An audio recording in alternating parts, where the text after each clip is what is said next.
Chapter 3.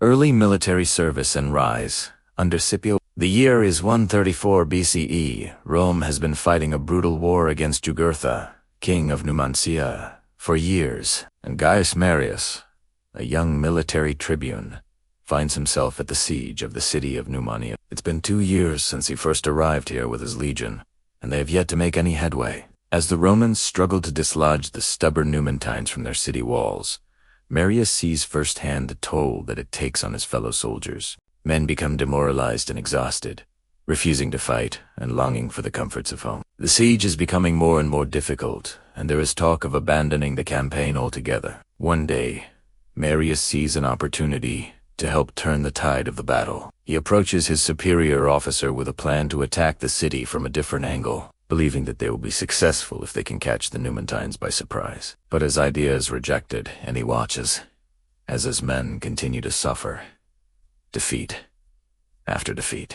Despondent and discouraged, Marius decides to leave the army and return to Rome, where he hopes that he can at least enjoy some peace of mind. But when he gets back, he finds that things are not what he expected. The people of Rome are angry about the war, blaming the generals for their inability to defeat the Numantines, and Marius finds himself drawn back into the conflict. Desperate to find a way to contribute to the war effort, Marius throws himself into studying military strategy, determined to come up with a plan that will finally bring the war to an end. He pores over maps and battle plans, analyzing the strengths and weaknesses of both the Roman and Numantine armies.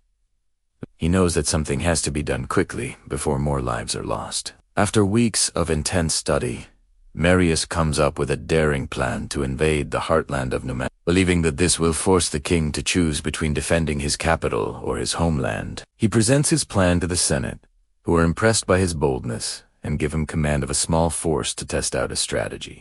With a small force at his command, Marius sets out to prove himself, and the Senate right. He leads his men on a daring campaign through enemy territory, avoiding ambushes and skirmishes with Numantine forces, until he reaches the center of the kingdom. There he issues a challenge to Jugurtha, demanding that he surrender the city or face the full force of the Roman army. Jugurtha refuses to back down, and Marius finds himself in a precarious position. Outnumbered and outgunned, he knows that he cannot win a direct confrontation with the Numantine king. So he does the unthinkable. He turns around and heads back to Rome, realizing that he needs more support if he wants to stand a chance against Jugurtha. Marius sets about assembling the largest army Rome has ever seen. He drills his men relentlessly, pushing them to their limits to ensure that they are prepared for the battle ahead. And when they are ready, he marches them back to Numancia, determined to finish what he started. Upon his return to Numancia,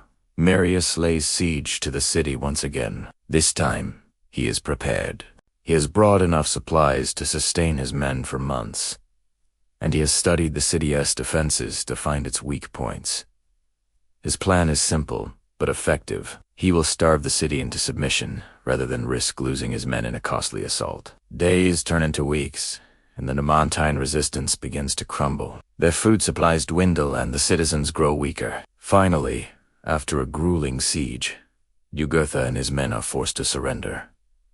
Marius had done it. He had finally defeated the Numantines and brought the war to an end. Relief and elation spread through the Roman ranks as they celebrated their hard-won victory. But despite the cheers of his fellow soldiers, Marius couldn't help but feel a sense of unease.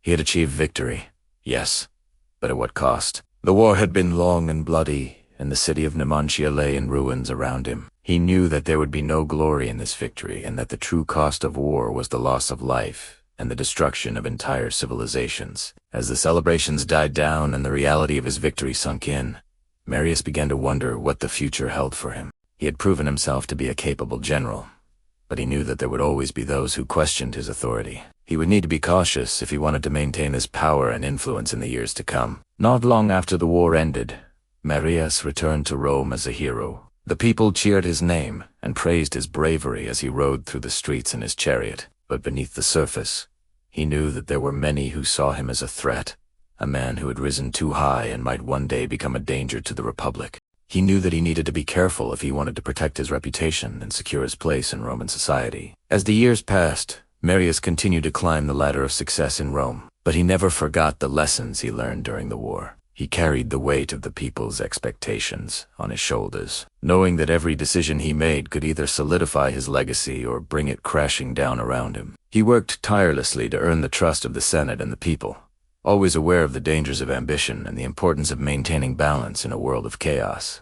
Through it all, he remained humble, remembering the hardships he had endured and the sacrifices that had been made to secure his victories. In the midst of this political maneuvering, a new assignment came calling, one that would change Marius' life forever. He was ordered to serve under the legendary general Scipio Aemilianus, who was renowned for his tactical brilliance and his ability to lead his troops to victory. For Marius, this was a golden opportunity to learn from the best and hone his own skills as a general. He knew that serving under Scipio would be an honor and a privilege, but he also knew that it would be a challenging and demanding assignment. Still, he was eager to prove himself, and he accepted the assignment with enthusiasm. As Marius joined Scipio's army, he was struck by the level of discipline and efficiency that pervaded the ranks. Scipio was known for his strict adherence to military protocol, and his soldiers were trained to respond quickly and decisively to any situation. Marius watched in admiration as they executed maneuvers with precision and grace, each soldier knowing his role and carrying out his orders without hesitation. He found himself drawn to Scipio's leadership style, which was a combination of firmness, intelligence, and compassion. Scipio was a brilliant strategist, able to anticipate his opponent's moves and exploit their weaknesses, but he was also a kind and empathetic leader who cared about the well-being of his soldiers. Marius observed how Scipio treated his men, how he listened to their concerns and tried to address their needs. And he began to understand the secret behind Scipio's success. It wasn't just his military skills or his strategic brilliance that made him such a great general. It was also his ability to lead by example and inspire his soldiers to be their best. Marius learned from Scipio the importance of discipline, strategy, and compassion in leadership. He saw how Scipio's ability to unite his soldiers and inspire them to fight for a common goal had led them to victory in countless battles, and he resolved to emulate his mentor's example.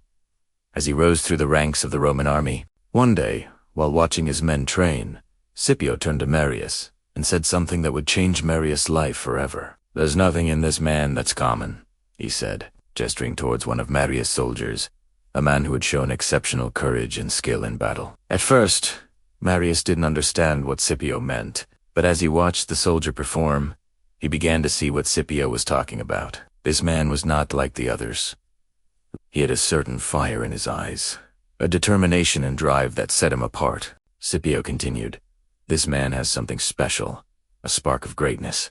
If he is given the right opportunities and guidance, he could become a great leader one day." Marius thought about Scipio's words as he watched the soldier finish his training exercise. He realized that Scipio was right. There was something special about this man, something that set him apart from the other soldiers. From that day on, Marius took the young soldier under his wing, providing him with the guidance and training he needed to hone his skills and reach his full potential. He saw in the young soldier a reflection of himself, a reminder of his own journey to greatness, and the importance of recognizing and nurturing talent in others. Marius knew that the young soldier was destined for great things, and he was proud to have played a part in helping him on his path to becoming a legendary figure in Roman history. Over the years, Marius continued to rise through the ranks, eventually becoming a consul himself. He went on to win many more battles and achieve great victories, all while keeping in mind the lessons he learned from Scipio. He never forgot the importance of discipline, strategy, and compassion in leadership, and he always looked for ways to nurture the talent of the young soldiers under his command. And the young soldier whom Scipio had singled out for greatness became one of Marius' closest friends and most trusted advisors, serving by his side through thick and thin and playing a key role in many of Marius' greatest victories. Together, they went on to become legendary figures in Roman history, their names forever linked by their shared experiences and their common goal of making Rome the greatest power in the ancient world.